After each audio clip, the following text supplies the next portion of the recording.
अच्छा बेटा, तो आज हम चैप्टर नंबर 3 हमारा एटॉमिक स्ट्रक्चर का स्टार्ट करने जा रहे हैं। और एटम के स्ट्रक्चर के हवाले से आप लोगों में से तकरीबन सभी वाकिफ भी होंगे, एटम का स्ट्रक्चर कैसा होता है प्रीवियस क्लासेस में हम पढ़ चुके हैं।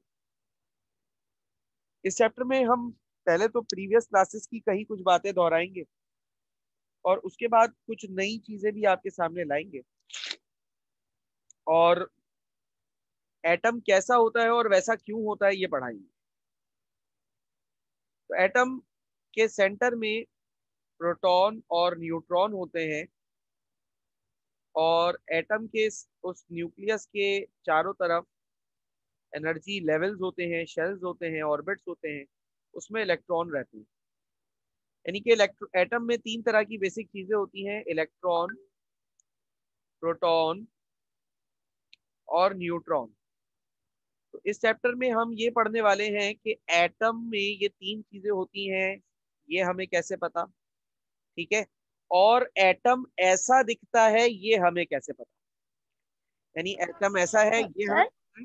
जी, सर एक्स्ट्रा क्लास कितने बजे बोली आपने? 1:30 till 3:30। तो एटम में ये तीन चीजें होती हैं बेसिक, ये हमें पढ़नी है।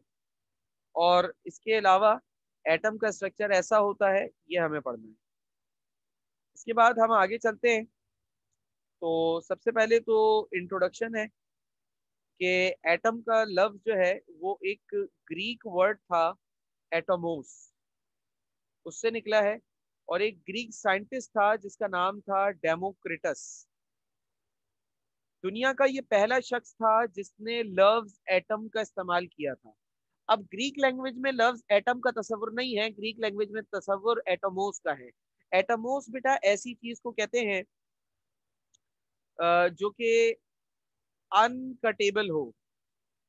ग्रीक लैंग्वेज में एटोमोस का मतलब ऐसी चीज से होता है जो अनकटेबल हो, जैसे आप काट ना सकते हो, तो उसे हम क्या कहते हैं? उसे हम कहते हैं बेटा एटोमोस। ठीक है ना, डेमोक्रिटस के अकॉर्डिंग। अच्छा, इसके बाद इस चैप्टर में अब तक एटम के अंदर तकरीबन 33 पार्टिकल्स डिस्कवर हो चुके हैं। हम तो यही पढ़ते हैं ना कि एटम में इलेक्ट्रॉन होता है, एटम में प्रोटॉन होता है, एटम में न्यूट्रॉन होता है। आज मैं आपके साथ एक नई इंफॉर्मेशन शेयर कर रहा हूँ। एटम में सिर्फ इलेक्ट्रॉन, प्रोटॉन और न्यूट्रॉन नहीं होता, बल्कि एटम से अब तक 33 पार्टिकल्स डिस्कवर हो चुके हैं। 33 अलग अलग पार्टिकल्स डिस्कवर हो चुके हैं एक एटम से। ठीक है बेटा, इज दैट क्लियर?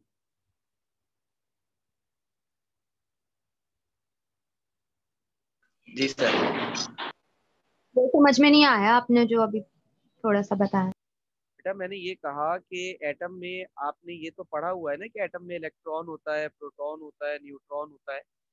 मैं कह रहा हूँ एटम में सिर्फ यही तीन चीजें नहीं होती। अब तक एक एटम में से तकरीबन 33 पार्टिकल्स डिस्कवर हो चुके हैं, इलेक्ट्रॉन, प्रोटॉन, न्यूट्रॉन जैसे, जिनके हमने कुछ, जिनके नाम भी हैं, जैसे म्यूजॉन होता है, और पॉजिट्रॉन होता है, नोजिट्रॉन होता है। इस तरीके से तकरीबन 33 पार्टिकल्स एटम में से डिस्कवर हो चुके हैं। तो सवाल ये आता है कि सर हम 33 पार्टिकल डिस्कवर हो चुके हैं, तो हम अभी तक सिर्फ तीन ही क्यों पढ़ रहे हैं, इलेक्ट्रॉन, प्रोटॉन, न्यूट्रॉन? तो बेटा इसका जवाब मैं आपको दे दूं। हम सिर्फ 33 इसलिए अभी तक तीन इसलिए पढ़ रहे हैं बेटा, क्योंकि यही तीन फंडामेंटल पार्टिकल्स हैं। ये तीन क्या हैं? ये तीन फंडामेंटल पार्टिकल्स हैं, यानी कि बुनियादी पार्टिकल्स हैं जो एटम में होते हैं। यानी कि जितने भी एटम्स हैं इस दुनिया के, 118 एलिमेंट्स हैं, तो 118 तरह के एटम्स हैं। इन 118 एटम्स में ये तीन पार्टिकल्स तो लाजमी होते हैं, इलेक्ट्रॉन, प्रोटॉन और न्यूट्रॉन। बाकी 33 में से किसी में कुछ होते हैं, किसी में कुछ नहीं होते। Is that clear? जी सर। जी सर।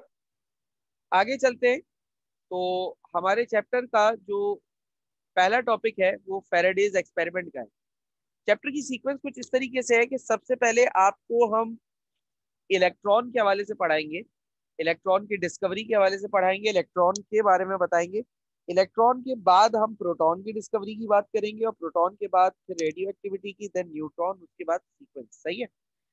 तो इलेक्ट्रॉन के हवाले से तो सबसे पहला जो क्लू मिला था वो फेरेडे ने दिया था।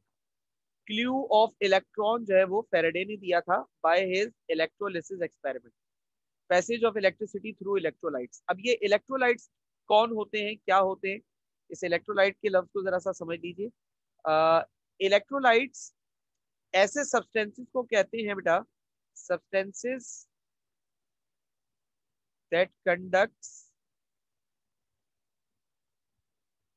इलेक्ट्रिसिटी, ऐसे सब्सटेंसेस को कहते हैं जो इलेक्ट्रिसिटी कंडक्ट करते हैं इन लिक्विड और मोल्टन स्टेट। लिक्विड या पिघली हुई स्टेट में वो इलेक्ट्रिसिटी कंडक्ट करते हैं या कर सकते हैं। ठीक है, सॉलिड और गैस की बात नहीं हो रही, याद रखना यहाँ पे लिक्विड की बात हो रही है।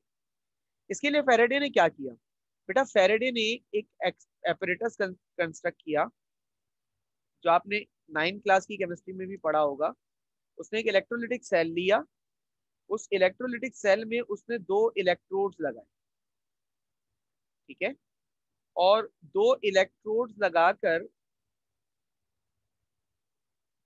नेगेटिव और पॉजिटिव चार्जेस, अच्छा, इनमें से एक इलेक्ट्रोड जिस पर नेगेटिव चार्ज था वो कैथोड था, एक इलेक्ट्रोड जिस पर पॉजिटिव चार्ज था वो एनोड था। उसने इसके अंदर एक लिक्विड को फिल किया,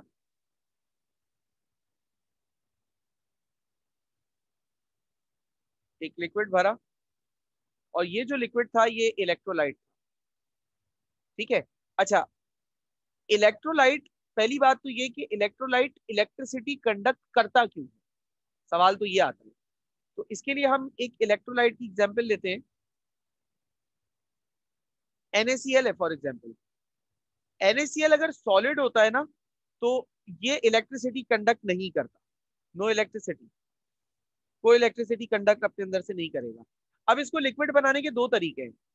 पहला तरीका क्या है कि NaCl सॉलिड को आप पानी में डिसॉल्व करके वाटर सॉल्यूशन बना लें, तो ये सोडियम पॉजिटिव और क्लोरीन नेगेटिव 2 आयंस में टूट जाएगा, और ये जो 2 आयंस होंगे बेसिकली ये करंट पास करते हैं। इसी तरीके से एक और तरीका क्या है कि NaCl सॉलिड को आप हीट देकर मेल्ट कर लें, पिघला लें, सॉलिड को हीट करके पिघला लें, जैसे बर्फ पिघलती है, तो वैसे ये भी पिघल जाएगा। पिघल कर ये सोडियम पॉजिटिव और क्लोरीन नेगेटिव आयंस में टूट जाएगा। तो ये जो बेसिकली आयंस होते हैं ना, पॉजिटिव और नेगेटिव चार्ज, ये वजह बनते हैं इलेक्ट्रिसिटी कंडक्ट होने। यहां तक बात समझ में आई बेटा? जी सर।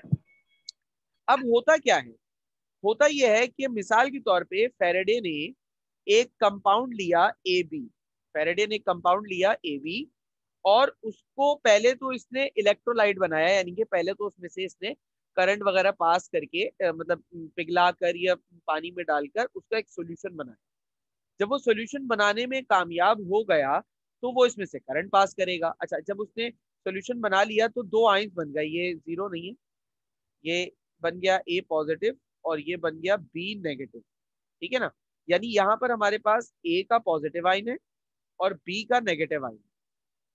अच्छा, जब ये करंट पास करेगा इसमें से, सोल्यूशन में से, तो कैथोड जिस पर नेगेटिव चार्ज है और एनोड जिस पर पॉजिटिव चार्ज है, क्या होगा, ये जो positively charge negatively charge B ion होगा, ये मूव करेगा एनोड की तरफ जो पॉजिटिव प्लेट है।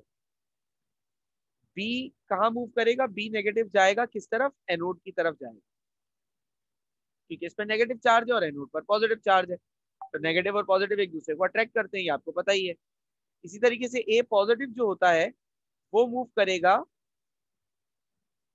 कैथोड की तरफ, क्योंकि पॉजिटिव चार्ज अट्रैक्ट करेगा नेगेटिव की तरफ। ठीक है ना। अच्छा, अब होता क्या है, देखो, कोई भी जो सब्सटेंस होता है वो पॉजिटिव और नेगेटिव चार्ज बनता क्यों है? अब ये समझना मेरी बात को। देखो, यहाँ पे हमने सोडियम क्लोराइड की मिसाल दी थी ना, हम सोडियम क्लोराइड से ही आपको समझा दें। देखो, सोडियम जब न्यूट्रल होता है तो उसका एटॉमिक नंबर 11 होता है, और 11 एटॉमिक नंबर का मतलब होता है उसमें 11 प्रोटॉन्स हैं और उसमें 11 इलेक्ट्रॉन्स। अच्छा, अब अगर सॉल्व करो तो 11 प्रोटॉन्स और 11 electrons, proton positively charge, electron negatively charge, answer क्या आ गया? 0। जब इस सोडियम में से एक इलेक्ट्रॉन निकल जाता है, एक इलेक्ट्रॉन रिलीज हो जाता है, तो क्या होता है? प्रोटॉन तो उतने ही रहते, इलेक्ट्रॉन एक कम हो जाता है। अच्छा, ये जो, माइक बंद करो बेटा।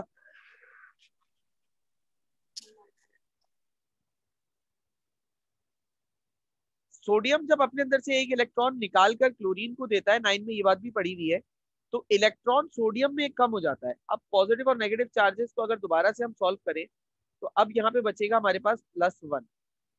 इसी तरीके से अब क्लोरीन की बात करें, तो क्लोरीन का एटॉमिक नंबर होता है 17। 17 का मतलब है इसमें 17 प्रोटॉन्स हैं एटम में, और इसमें 17 इलेक्ट्रॉन्स हैं।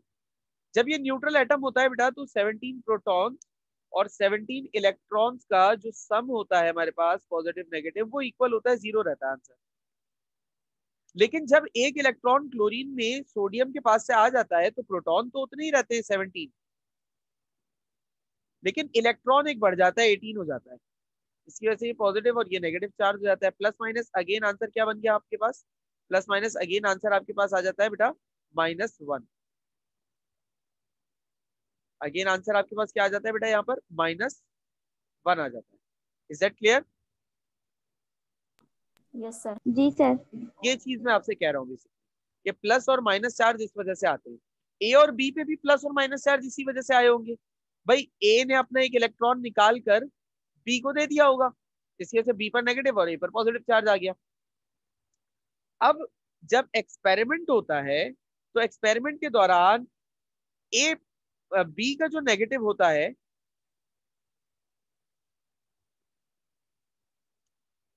बी का नेगेटिव एनोड की तरफ मूव करता है और अपने अंदर से एक इलेक्ट्रॉन को रिलीज कर देता है और न्यूट्रल हो जाता है।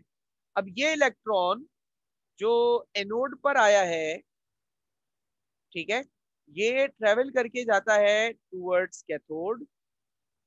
अब वहां पर एक इलेक्ट्रॉन एक्स्ट्रा देखता है ए क्या करता है? ए जाकर उस इलेक्ट्रॉन को एक्सेप्ट करता है और ए भी न्यूट्रल हो जाता है। भाई इलेक्ट्रॉन की वजह से ही चार्जेस आए थे और इलेक्ट्रॉन की वजह से ही ये न्यूट्रल भी हो गया। तो इस पूरे एक्सपेरिमेंट के जरिए फेरेडे ने ये बात कही कि there is something negative that is responsible for this neutralisation. ये देखो, फेरेडे ने थ्योरेटिकली प्रपोज किया कि that there are some negative particles that are responsible for the neutralisation. यानी यहाँ जो न्यूट्रलाइजेशन हो रही है, उस न्यूट्रलाइजेशन पर वो जो न्यूट्रलाइजेशन है बेटा, वो न्यूट्रलाइजेशन किसी नेगेटिव पार्टिकल पर डिपेंड कर रही है। क्योंकि एटम पर जो पॉजिटिव और नेगेटिव चार्ज आ रहा है ना, वो भी नेगेटिव पार्टिकल की वजह से आ रहा है।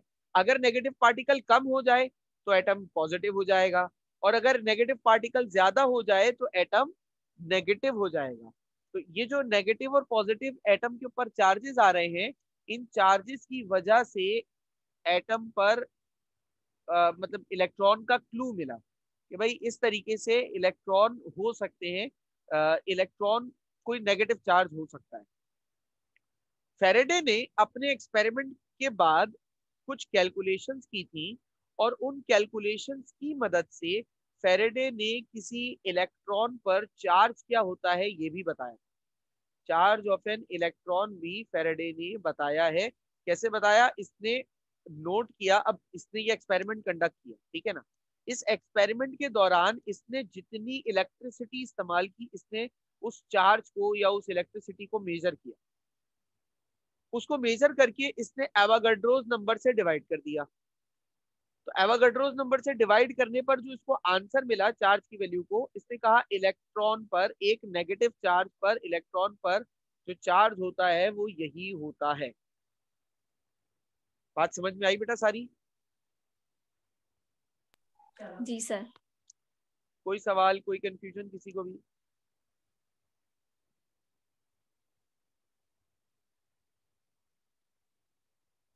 No sir. ठीक है, स्क्रीनशॉट ले लीजिए बेटा जरा।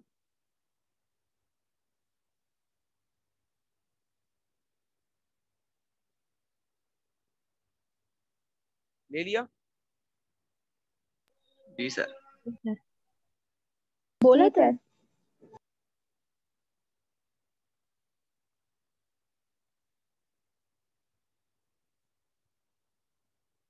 अच्छा जी, अगला जो एक्सपेरिमेंट है वो थोड़ा सा लंबा है, डिस्चार्ज ट्यूब एक्सपेरिमेंट। वो तो खैर आज नहीं कराऊंगा। आज सिर्फ हमने यही पढ़ा है फैराडे का एक्सपेरिमेंट, जिससे हमें क्या मिला? हमें मिला है क्लू ऑफ इलेक्ट्रॉन। इलेक्ट्रॉन का क्लू मिल गया कि इलेक्ट्रॉन एटम में होता है। अभी तक अगर किसी भी स्टूडेंट को कोई सवाल है तो वो पूछ सकता है, वरना आज हम क्लास यहीं पर ऑफ कर देंगे। बिकॉज अगला टॉपिक जो है वो ज़्यादा बड़ा है, लेंथी टॉपिक है, और वो इतने टाइम में कवर हम कर नहीं पाएंगे। अधूरी बात करने का कोई फायदा नहीं है। तो कल जो हमारी एक्स्ट्रा क्लास होगी इंशाल्लाह दोपहर 1:30 से 3:30, 1:30 टिल 3:30, तो उसमें हम फिर आगे की चीज़ों को डिस्कस करेंगे, और लंबा टाइम होगा तो इंशाल्लाह ज़्यादा से ज़्यादा चीज़ों को कवर करने की कोशिश करेंगे। कोई सवाल बेटा? No sir. ठीक है बेटा, तो नो फिर सर। बाकी बात इंशाल्लाह आपसे नेक्स्ट क्लास में निकल करेंगे। तब तक के लिए अल्लाह हाफ़िज़।